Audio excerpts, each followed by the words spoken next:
में बात कर लेते हैं दिल्ली सरकार की, जिसे संसदीय सचिव बिल पर बड़ा झटका लगा है। राष्ट्रपति प्रणब मुखर्जी ने दिल्ली सरकार के विधेयक को वापस लौटा दिया है। ये विधेयक संसदीय सचिव को लाभ के पद से बाहर रखने को लेकर था, लेकिन राष्ट्रपति ने दिल्ली सरकार के इस बिल पर हस्ताक्षर नहीं किए और उसे लौटा दिया। ऐसे में सरकार के 21 संसदीय सचिवों को खतरा हो सकता है।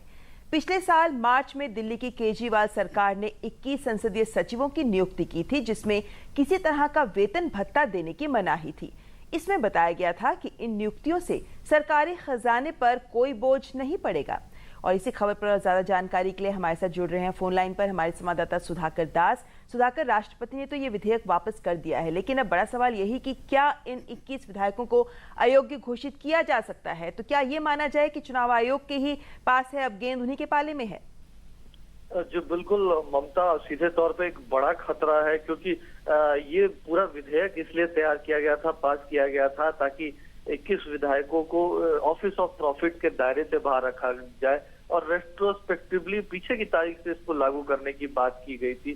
लेकिन इस पूरी दलील जो आप सरकार की है उसको राष्ट्रपति ने खारिज कर दिया और एक तरह का रिफ्यूजल, जिसको अगर आधिकारिक भाषा में कहा तो उन्होंने अपना एसेंट विदहेल्ड किया इस पूरे मसले को लेकर। अब सीधे तौर पे चुनाव आयोग में चूंकि इससे संबंधित एक पिटीशन लंबित है और जिस पर आप विधायकों का जवाब भी लिया जा चुका है, तो पूरी स्थिति पर चुनाव आयोग भी फैसला करेगा और चुनाव आयोग जो भी अपनी सिफारिश है, अनुशंसा है, वो राष्ट्रपति को भेजेगा।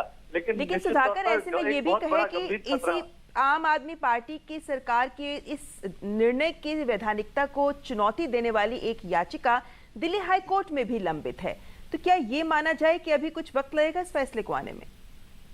जी बिल्कुल, क्योंकि कानूनी प्रक्रियाएं हैं, लेकिन दोनों एजेंसियां अपने आप में स्वतंत्र हैं। ममता, ये देखिए, अगर चुनाव आयोग कोई फैसला करता है, राष्ट्रपति को अपनी अनुशंसा भेजता है, तो राष्ट्रपति उसके ऊपर एक्ट कर सकते हैं।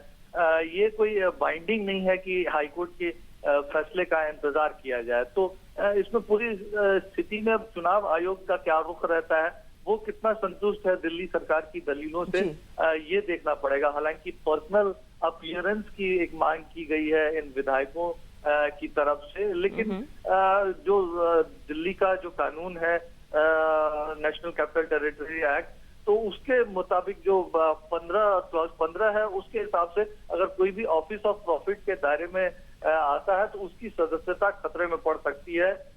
ये सीधे तौर पे, साफ तौर पे जरूर लिखा हुआ है। जी बिल्कुल सुधाकर, तो ऐसे में इंतजार रहेगा चुनाव आयोग के निर्णय का। बहुत बहुत शुक्रिया सुधाकर हमारे साथ जुड़ने के लिए। जी हाँ।